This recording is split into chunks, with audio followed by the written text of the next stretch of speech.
show featured a same-sex wedding.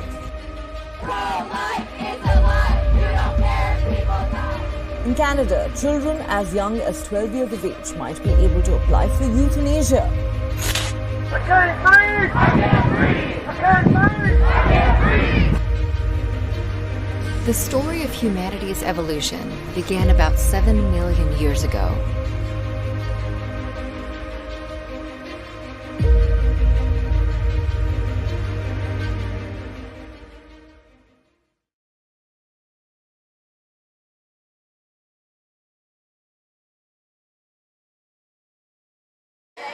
All right. Can y'all hear me? Okay, we need I can pass the mics down. We'll just pass the mic. All right, so there was an answer on there called delayed gratification, and that's kind of a big word, and so I wanted to address that real quick, and we'll probably talk about that through some of the habits of our folks on our panel here.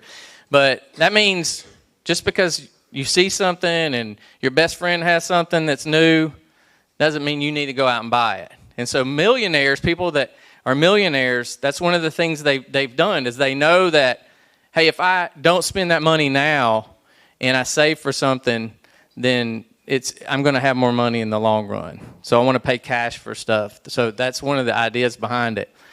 The other thing is, and I don't know if Emma mentioned it in your notes, but the career paths, you think like, oh, well, that's got to be a CEO or a real estate mogul or something like that. But in 2024, when they interviewed 10,000 millionaires, of the top careers that they had, teachers was in the top 5, which blows my mind because I came from a family of teachers and we didn't have $1 million. But what they found out is people bought their house, they paid for their house, and then once they retired, their house was worth over $1 million. Or they invested in their company's retirement policy, their 401k. And Emma said, no one's going to know what that is. But the 401k is like your company's retirement plan. And so it doesn't mean that like these ultra-rich land developers and people, the Donald Trumps of the world, aren't multimillionaires. That's true. But per capita, there's more people out there that are just normal people, normal career people that can be worth $1 million. And it's because they make the right choices. And so that's what we wanted to have this Answers for Teens about. And so we have our panel discussion up here. And so if you'll click to the next slide, please. This is our fun little intro. Oh, thank you. Yeah. You ready? All right, thanks.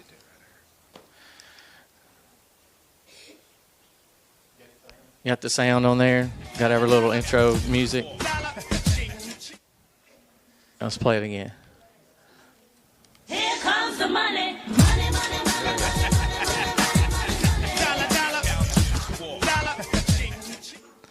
All right, so there we go. So when we put this together, and I appreciate Josh being here and Cullen, and then of course Emma. And so what we wanted to do is kind of give everyone a different perspective about. Well, I don't know what happened there. Sorry about that. There we go. So the beginner, Emma's the beginner. She's just entering the workforce. She has a part-time job. She's going to school like a lot of you guys are.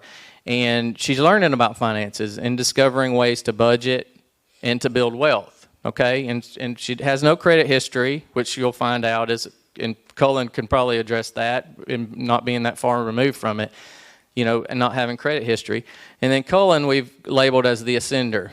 And so he just bought his first home, mid-20s, right, Cullen? And so he's career-minded. He's probably in his career now and looking to, stay in that career or grow in that career. He's making major life choices, okay? So he just bought a home. There's marriage either not too long ago or, for people in their 20s in their near future, stuff like that. But he's trying to avoid the costly mistakes, too. And then we have Josh here, his career's established. He's the defender. We want to call him the defender. So he's kind of built things up, right? And he's gotten to a point now where it's about the growth on the next generation. Like, how do I provide for my family down the road? And I don't want to make costly mistakes too. And so that's kind of the three perspectives that we wanted to provide. So what we're going to do is we'll just kind of throw up questions, and then I want to have everyone kind of give their perspective on those questions, and then there'll be some Bible verses and stuff like that we can talk about as well. And then if you guys have questions, just feel free to raise your hand. We want this to be casual and just kind of open. All right, so the first question is it a sin to have a lot of money? And why couldn't a rich young ruler in Matthew 19:16 through 22 get into heaven? And the follow-up to that, I don't know why that keeps scrolling. I hit it once, so I'm not sure what's going on. But there we go. Was Jesus teaching about investing in the parable of the talents? Everybody remember the parable of the talents? The master goes away, leaves talents, and some invested it and made well, and the one buried it and things like that. And so that was the other thing about that. It was Jesus talking about that perspective. So we want to talk about, so Josh, we'll start with you. Is it a sin to have a lot of money? Yeah, thank you.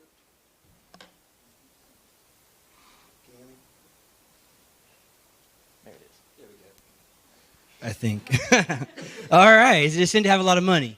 Well, the Bible gives us a lot of examples of individuals who had a lot of money. Individuals like Job, individuals like Pastor Greg talked about this past Sunday, Lydia, and the purple dye business. By no means is it a sin to have a lot of money. It's God chooses to bless who He chooses to bless financially in that manner, and there's a lot of responsibility that comes with that. As it relates specifically to the young ruler who is wealthy, his problem wasn't his money. His problem was his love of money.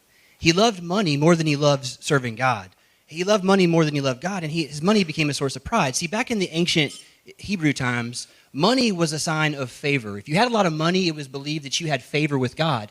Because if you had a lot of money, you could give more money away.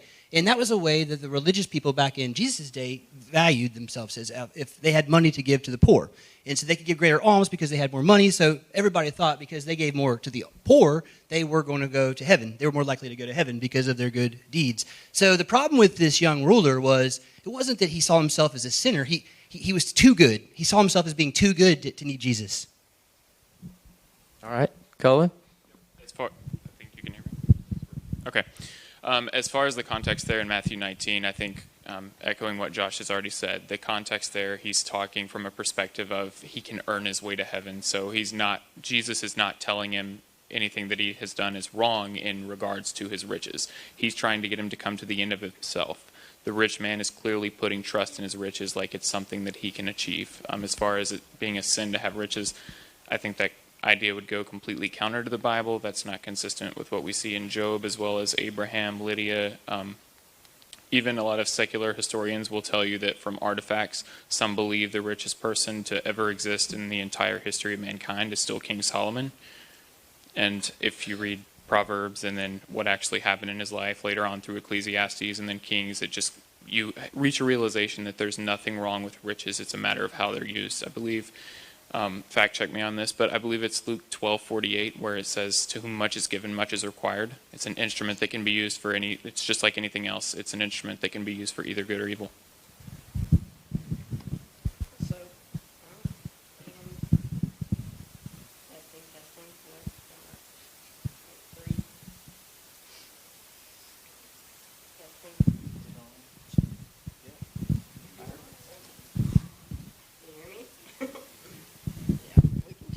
Okay, so pretty much exactly what they said. I wrote down money isn't the problem, it's the relationship with money.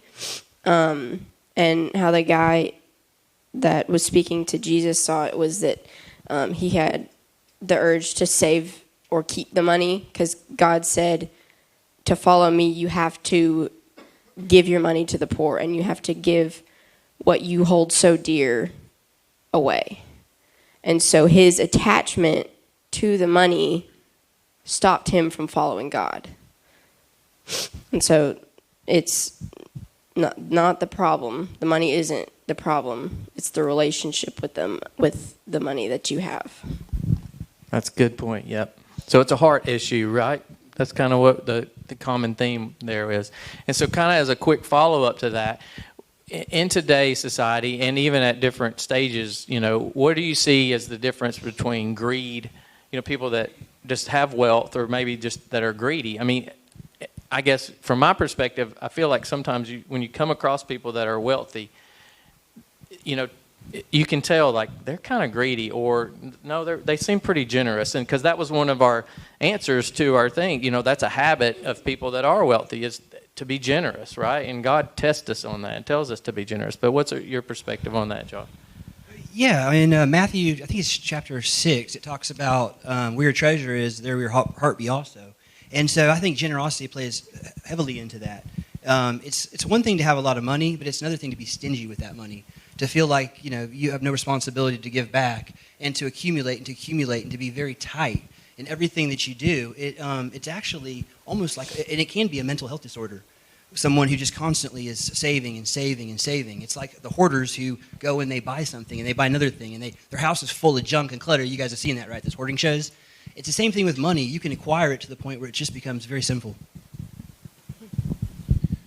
Yeah, I have no new information. You actually stole it. I was going to say from Matthew 6:19, it's Jesus talking, and he says, "Lay not up for yourselves treasures upon earth, where moth and rust doth corrupt, and where thieves break through and steal." And I worked in Austin, Texas, as a banker there. And if you know anything about Austin, I was in the zip code where Elon Musk had a second home.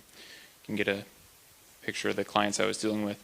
And I talked to one guy, and I mean, millions upon millions of dollars, never would have to work another day in his life. And he was one of the most miserable people I knew, because he would come in and his mentality was always more. No matter what he had, it wasn't good enough. He had a car, like, for every house he had, and a dedicated garage to like 30 plus luxury cars. We're talking Lambos, Maseratis, the whole thing. One of the most miserable people I knew, because he was always talking about more, more, more. And I think it's when we look at what Ecclesiastes would call under the sun thinking, and when we think this is all there is, there's always going to be that desire and yearning for more, and it's not something that we can satisfy on this side of eternity.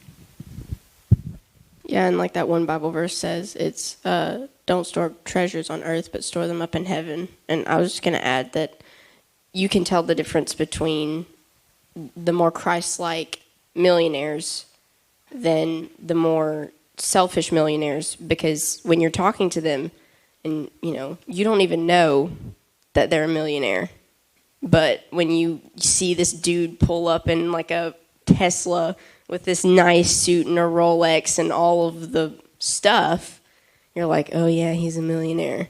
And he is the more snotty one most of the time. But I think a majority of the time, the more Christ-like, good with their money, and the ones who are giving back to the community are the ones who don't really show that they're millionaires.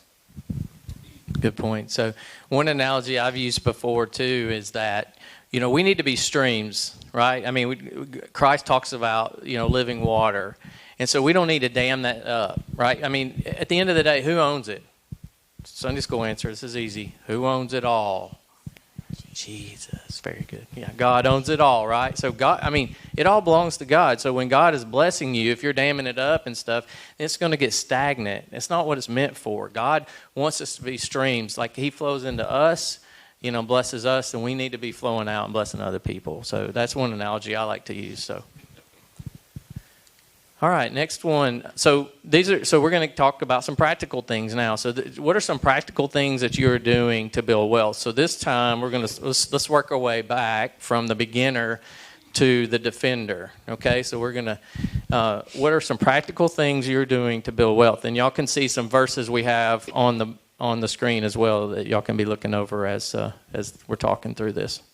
Okay, so I kind of have three main topics: saving, budgeting, and investing.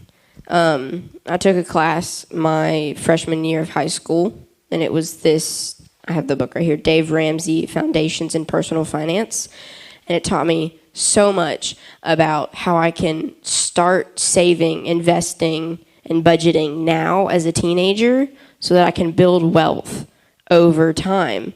And one of the main things that I really liked was to plan your spending, because I know as teenagers we like to spend a lot.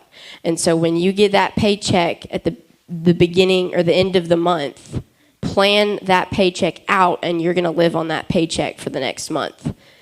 And he also says, Dave Ramsey says, to live on less than you make.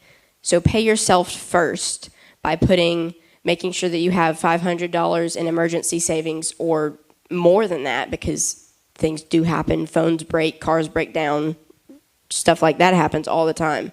So make sure that you have $500 or more in an emergency fund. And then saving for bigger purchases, future purchases. I'm already starting to save for a house. Now, I'm a senior in high school, and, I'm probably not going to get a house for another 3 or 4 years. Negative. Your mother will veto that. She's trying to keep me in the house. But houses right now are so expensive. But property is one of the most best investments that you can make because we can't make more land. We can make more cars. We can make more RVs. We can make more airplanes and helicopters. But we can't make more land. Good.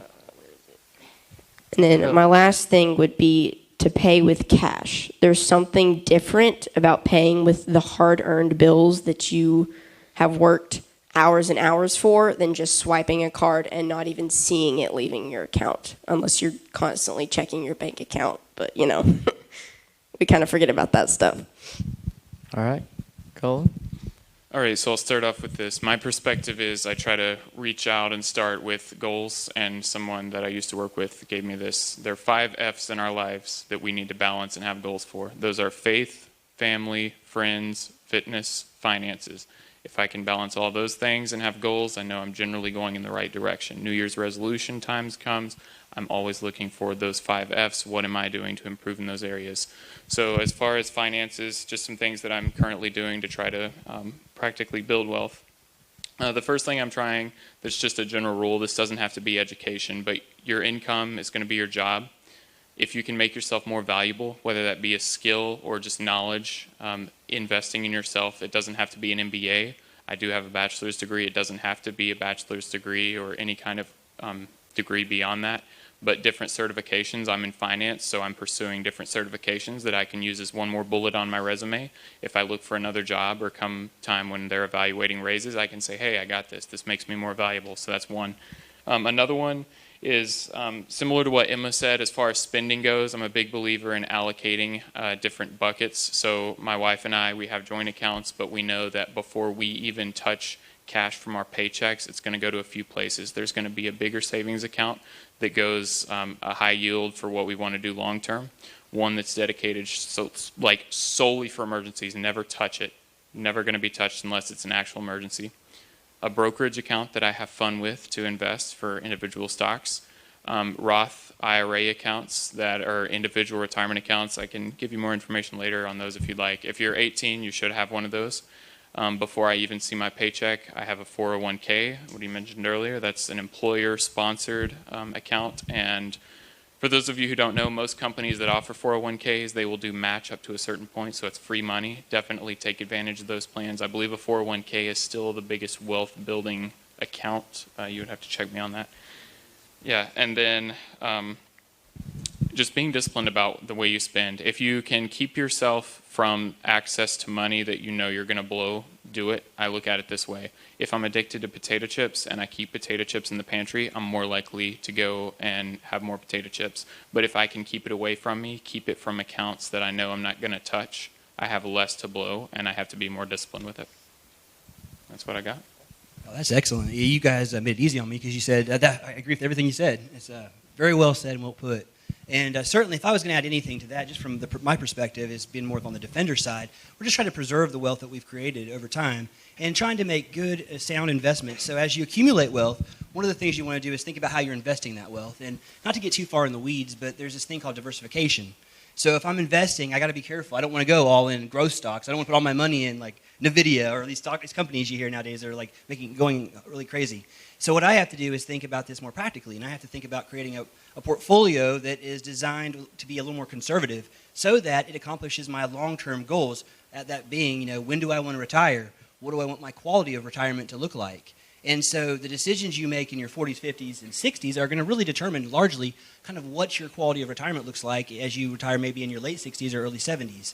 And so those are the kind of things that you need to take into consideration. And to kind of piggyback on what they said, all those things are wonderful and great, but they require a certain amount of discipline.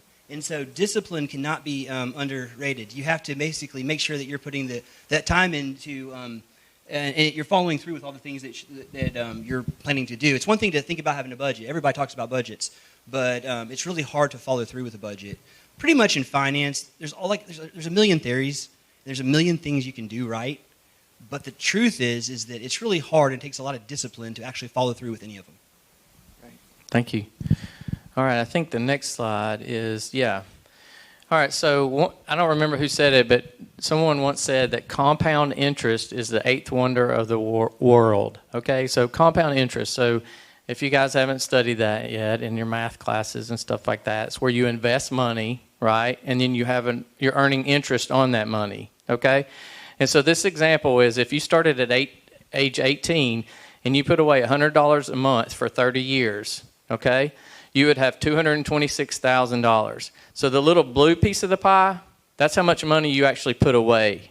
The green piece is how much interest you earned on that money, okay? If you give up Starbucks daily, that number actually increases to $515,000 total, okay? And if you cut back on eating out, which is about $100 a week roughly, you're at $678,000. Now, if you didn't touch that money, this is pretty interesting. If you don't touch that money and you make it to your retirement age, you'll have $1.7 million. Again, the blue piece is the money that you put in. The green piece of the pie is the interest that you earned. That's free money, folks. That's compound interest at work, okay? And if you look down at the bottom, if you cut out eating out and added that up, you'd have over $5 million by the time you retire. Okay, that's just socking away that money monthly, not touching it, being disciplined, like Josh said. So I just thought that was an interesting graphic so y'all can see.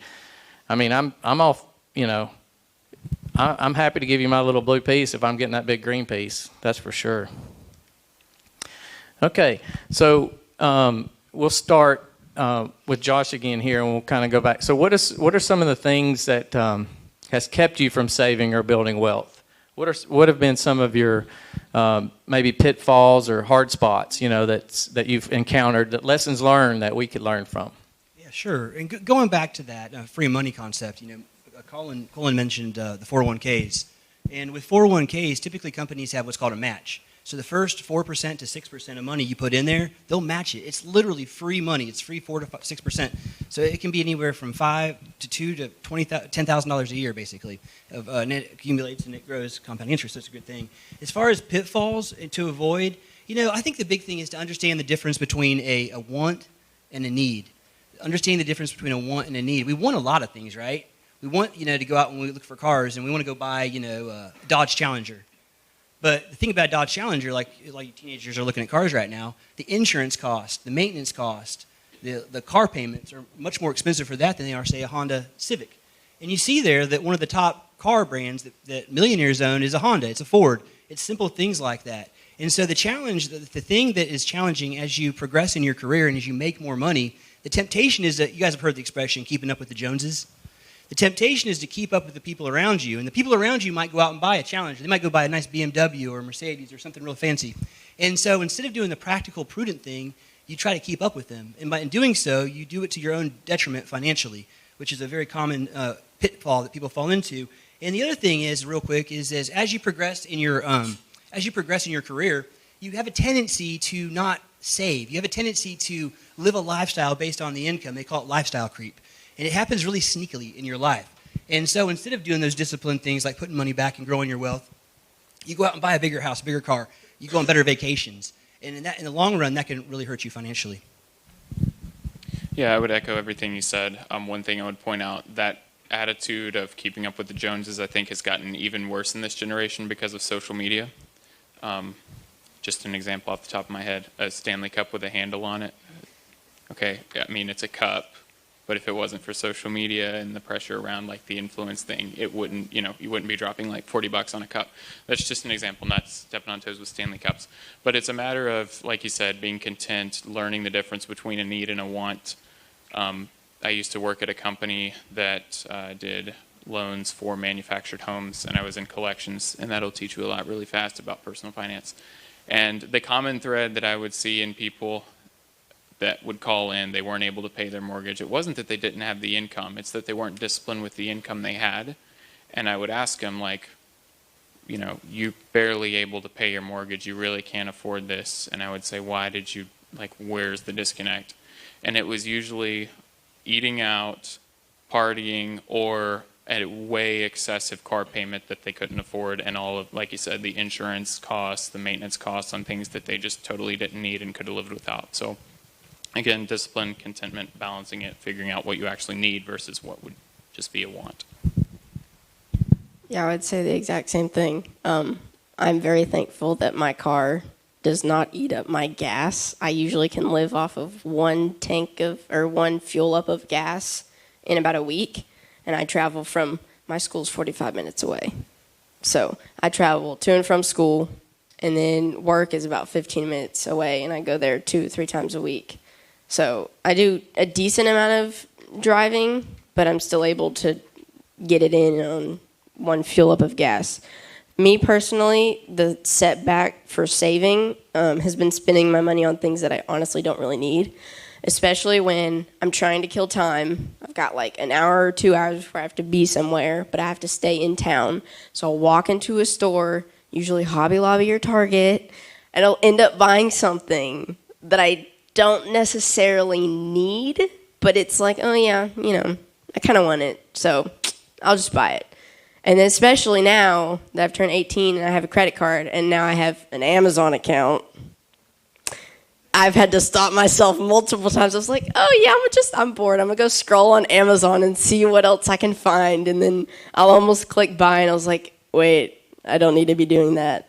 So just, if you have time to kill and you need to be in town, just go to the library. Get a little bit more of knowledge instead of spending money at a store that you don't need to go into in the first place.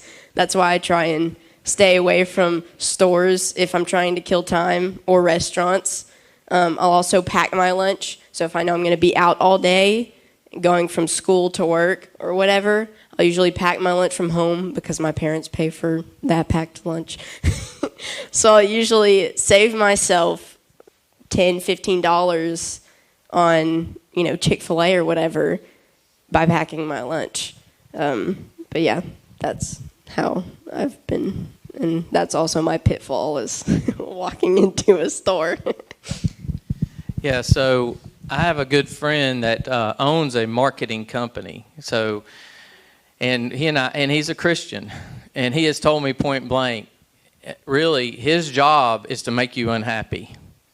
And so you guys need to understand that there's a lot of that's pressure on you, even with social media and things like that.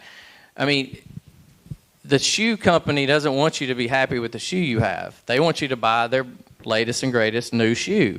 The shirt company, you know, with the star athlete, stuff like that, they don't want you to be happy with what you have. They don't want you to be content, because if you're content, then guess what? You're not buying stuff. And so you have to just be aware that when you're being marketed to, it's really to get you in a state of unhappiness.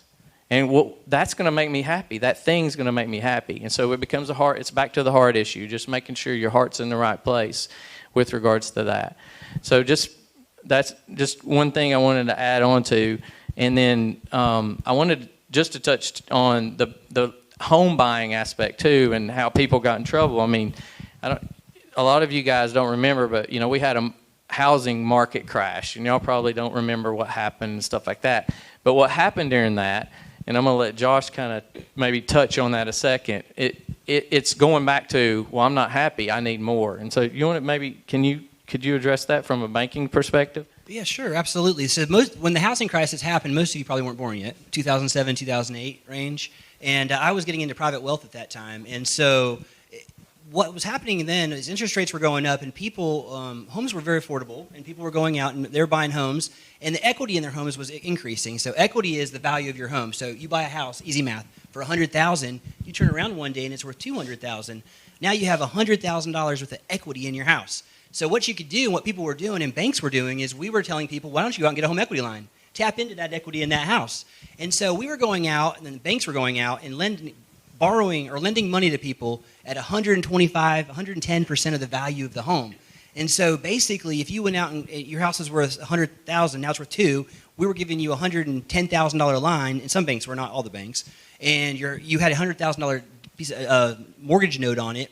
And so then you were taking that $100,000, you were flipping it, you were buying another house, and then you were taking the equity out and buying another house. Well, eventually, what happens is that the housing market crashed, and valuations went back from $200,000 to $150,000. Well, now banks don't feel comfortable with the loans because they're too far upside down, so they call the notes. And when they called the notes, everybody basically had to scramble to try to get to the cash that they didn't have, and it basically caused a collapse in the housing industry. Yeah, and so if a bank calls a note on you, that means I need you to pay all this, not just your monthly payment. You're paying everything you owe us, the $150,000. And has anybody got $150,000 laying around?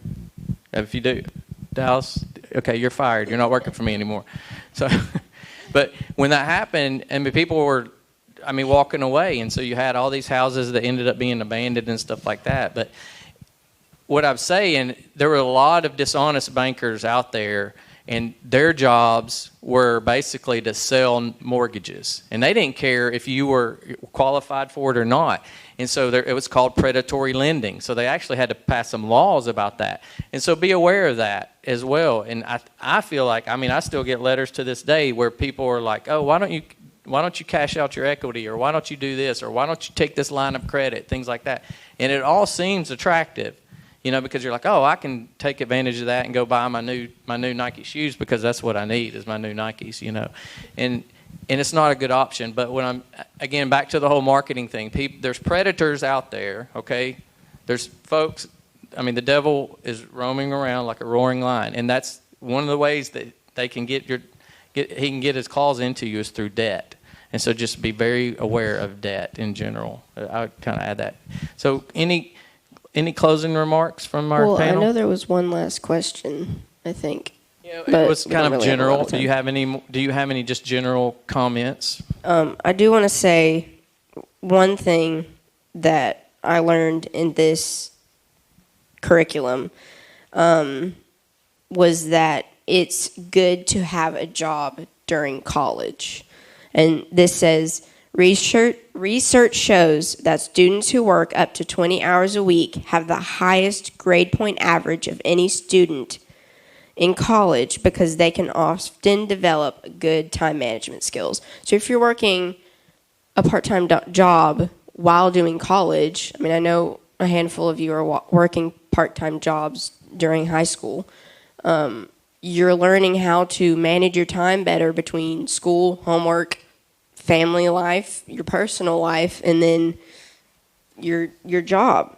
But it also says that research shows that working more than 20 hours a week may affect your grades negatively.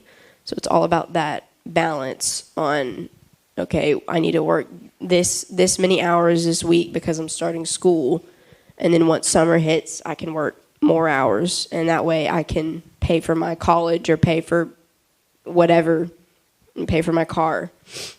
So I just want to put that out there. Thanks. And Cullen, if you had to turn back the clock 10 years and you were sitting in this youth group, what would you tell yourself? Wow. 10 years ago, let's see, I would have been 16. I would have said, keep working, work some more. I worked all the way through college, most of high school. I waited till I was 20 or 21 to start investing in a retirement account, so I would open that the day I turned 18. Would you do a Roth or a traditional? I did Roth because I'm a full believer that the powers that be and that will come will continue to raise taxes. So, and so real quick, what's the advantage of the Roth? Okay, so a tax accountant is going to be the best resource for this. But basically, a traditional IRA, you can put more money in on the front end because it is considered a pre-tax account. The problem with that is anything that grows in that account over time, you're eventually going to be taxed on. And when you pull it out, you're taxed at whatever tax bracket you fall in then. A Roth IRA is considered a post-tax account. So anything that you put into the account, it's already been taxed. As time goes on, when that money grows, it's already been taxed. You keep everything that has grown over time when you pull it out at retirement. So it is less risky in that the political climate you can kind of outsmart if taxes rise. If you think taxes will decrease, which I think you're naive and interesting in that you could go traditional IRA at our age, but I think for most of millennials and Gen Z in this case, a Roth is a big advantage over traditional. So pictorial real quick on the Roth, and then I want Josh to close, but what a Roth does for you is you're paying taxes on the blue part, okay, and not the green part. That's a lot of money. That's a lot of taxes, okay? We need to pay our taxes. That's what we're supposed to do. Render to Caesar's what is Caesar's, but I'm not like running down to the IRS to give them a check. I don't think anybody in here is. So, but that's just kind of the idea. That's where the Roth gets you an advantage, is you're paying on the blue part instead of the green part. Okay? All right, Josh. Yeah, and I would just add to that, a Roth IRA is a wonderful vehicle to save for retirement, but just know anything you put in an IRA, whether it be a traditional IRA or a Roth IRA, you can't access it until you're 59 and a half. If you do, you'll have a 10% penalty. And technically, on a Roth, I think Roth's that way too, right? And then after 59 and a half, everything you pull out of a Roth is, of course, tax-free, so that's wonderful. Then a traditional, you would just pay ordinary income on it. But, one of the things I'd like to say, thinking about that question of what advice would you give about money and building wealth, is that, money should not be the primary pursuit of our life. Accumulating wealth should not be our primary goal. I have spent 20 years in wealth, dealing with some of the richest people around this country. And what I can tell you is that wealth and money does not equate to happiness. Money does not make you happy. Now, it might make you happy for a season. It might make you happy for a few weeks. Look at the lottery winners and look at the statistics on lottery winners. Ultimately, most of them go bankrupt, and the ones that don't go bankrupt, their families are destroyed. Money, while it isn't evil in itself, the love of money is the root of all evilness. And money can cause all kinds of disruption and problems in your family. Think about families that when a family member dies and you have an estate that needs to get settled. I have seen so much of the dark side of money too. It's so much so that if I would recommend, and I would really strongly encourage you to study and read the book of Ecclesiastes. Solomon gave a lot of practical wisdom around money and the folly of living a life where you're constantly pursuing and chasing after money. It's not fulfilling. It's not fulfilling. The only thing in life I have found in 43 years of life that will bring any sense of peace, any sense of happiness, is a personal relationship with Jesus Christ. Aside from a personal relationship with Jesus Christ, there is no happiness in this world. Everything else is fleeting. Money is fleeting. I see so many people that accumulate so much wealth. I was on the phone today with a guy that has $12 million with me, and his number one concern is just losing a penny. He lives his life so wound up and uptight about losing anything. And so you get money, you don't have it, you get it, and then you worry about losing it. And money, it becomes you're a prisoner to it. You're basically a slave to the wealth that you've created. So don't pursue wealth, pursue God. And I mean that with all sincerity. And I'll leave you with a verse here in Proverbs 30. Proverbs 30, verse 7 and through 9, it says, and this is, 2 things have I required of thee. Deny me them not before I die. Remove far from me vanity and lies, and give me neither poverty nor riches. Feed me with food convenient for me, lest I be full and I deny thee and say, who is the Lord? Or lest I be poor and steal and take the name of my God in vain. So I want to leave you with the thought, saying here in Proverbs, there's nothing spiritual or special about being rich, and there's nothing spiritual or special about being poor. What we should pray for is that contentment and peace that God gives us, and that is only through a personal relationship with Jesus Christ. Amen. Thank you. So real quick, we're kind of running over. We need to wrap up. Are there any questions that anybody would like to ask for our panelists here, just in general? Anybody? All right. If you have some, they'll hang out, I'm sure, afterwards. And if you want to come up and ask some questions or anything around that, that sounds great. So I'm going to turn it over to Dave. Will you pray for us, close us out?